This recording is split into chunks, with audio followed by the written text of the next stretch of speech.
Di atas awan, di punggung pegunungan Andes yang menjulang ke langit, pernah berdiri sebuah peradaban luar biasa. Mereka bukan sekadar bangsa petani, bukan sekadar penakluk. Mereka adalah penjaga bumi dan langit, anak-anak matahari yang membangun kerajaan di atap dunia. Inilah kisah mereka, kerajaan Inka.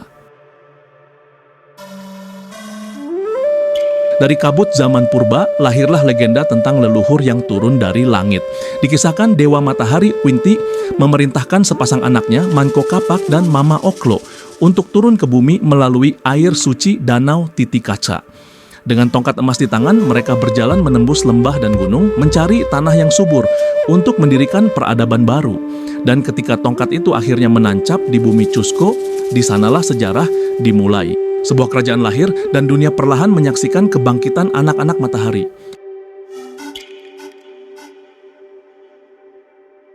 Dari tanah yang dulu hanya berupa lembah sunyi, Cusco tumbuh menjadi jantung kehidupan bangsa Inka. Disinilah generasi demi generasi membangun impian para leluhur, kota batu yang berdiri menantang langit, tempat di mana rakyat menyatu dalam kehormatan dan kerja keras. Namun masa kejayaan sesungguhnya dimulai ketika seorang raja bangkit, membawa visi yang lebih besar, Pachacuti Inka Yupanqui. Di bawah kepemimpinannya, Inka bukan lagi sekadar kerajaan kecil di lembah Andes. Ia menaklukkan gunung, lembah, dan lautan kabut, mempersatukan ribuan desa, dan menanamkan satu nama di hati rakyatnya, Tahuantinsuyu, tanah 4 penjuru dunia. Dari sinilah cahaya kekaisaran Inka mulai menyinari Andes. Di ketinggian Andes, di mana udara tipis dan awan menggantung rendah, rakyat Inka hidup berdampingan dengan alam. Setiap teras di lereng gunung bukan sekadar ladang, tapi karya agung dari tangan-tangan yang setia bekerja. Mereka menanam kentang, jagung, dan quinoa, bukan untuk diri sendiri, tapi untuk seluruh komunitas. Di antara mereka, tak ada yang kelaparan, tak ada yang hidup sendiri. Karena bagi mereka, kerja adalah ibadah, dan kebersamaan adalah hukum tertinggi.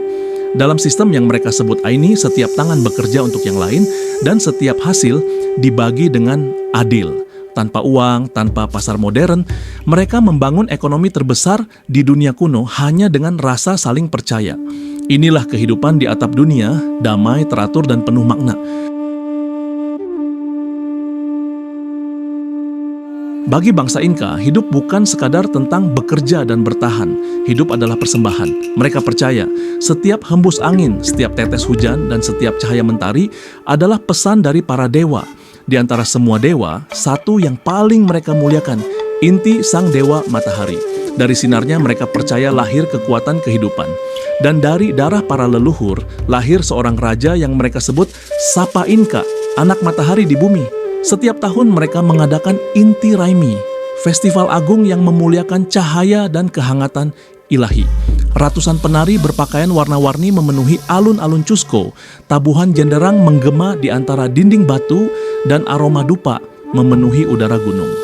Dalam keheningan doa, mereka menatap ke langit, memohon agar matahari tak pernah berhenti bersinar. Karena bagi bangsa Inka, selama matahari masih terbit, kehidupan akan terus abadi. Di antara kabut Andes yang abadi, berdiri keajaiban yang menantang logika manusia. Bangsa Inka, tanpa mengenal roda, tanpa mengenal baja, membangun ribuan kilometer jalan yang melintasi gunung dan lembah. Jalan-jalan batu itu menghubungkan negeri-negeri jauh, dari pesisir Samudra Pasifik hingga puncak bersalju yang tak tersentuh. Mereka menyeberangi jurang dengan jembatan serat alami, kuat menahan waktu seolah bumi dan langit berpadu menjaga langkah mereka. Dan di antara awan, berdirilah mahakarya yang kelak mengguncang dunia, Machu Picchu. Kota di atas langit, didirikan bukan untuk perang, tapi untuk perenungan dan keharmonisan dengan alam. Setiap batu tersusun tanpa semen, seolah tahu di mana ia harus berada. Di sisi lain, para cendekia Inka menulis dengan simpul tali quipu, bahasa angka tanpa huruf, yang menyimpan rahasia administrasi dan sejarah mereka. Ilmu dan spiritual menyatu, alam dan manusia berjalan berdampingan. Dan di puncak kejayaannya, kerajaan ini seakan telah menemukan keseimbangan sempurna antara kekuatan dan kebijaksanaan. tapi tak ada cahaya yang abadi. Tahun 1526, dari jauh di seberang lautan, layar-layar putih mulai terlihat di pantai barat benua Amerika Selatan. Mereka bukan pedagang, tapi penjelajah dari Spanyol, dipimpin oleh seorang bernama Francisco Pizarro. Saat itu, bumi Inka tengah retak dari dalam. Dua bersaudara, Atahualpa dan Huáscar, bertarung memperebutkan takhta suci Cusco, menjerumuskan negeri ke dalam perang saudara. Tahun 1532, saat perang baru saja berakhir, dan Atahualpa keluar sebagai pemenang, Pizarro dan pasukannya, yang berjumlah tak lebih dari 180 orang, tiba di kota Cajamarca. Dengan tipu daya dan senjata api yang belum pernah dilihat bangsa Andes, mereka memancing Atahualpa ke dalam perangkap. 16 November 1532, dalam hitungan jam, ribuan prajurit Inka tewas tanpa sempat menghunus senjata. Raja Matahari ditangkap. Di hadapan Pizarro, Atahualpa menawarkan tebusan yang tak terbayangkan. Sebuah ruangan penuh emas dan perak cukup untuk menutupi dinding dari lantai hingga langit-langit. Namun keserakahan tak mengenal batas. Setelah harta itu dikumpulkan, Atahualpa tetap dieksekusi pada 26 Juli 1533. Saat tubuhnya jatuh, para pendeta Inka menatap langit, dan untuk pertama kalinya, matahari terasa seolah berhenti bersinar di atas Andes. Kuil-kuil suci dibakar, patung dewa dihancurkan, dan Cusco, ibu kota suci bangsa Inka, jatuh ke tangan penjajah.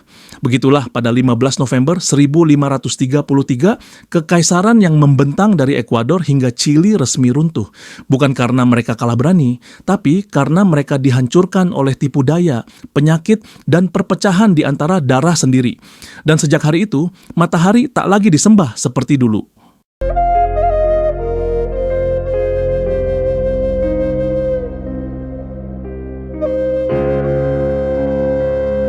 Meski kuil suci hancur dan istana batu mereka runtuh, jiwa bangsa Inka tidak ikut musnah. Di balik kabut tebal pegunungan Andes, warisan mereka masih hidup dalam bahasa, keyakinan, dan cara manusia memandang langit.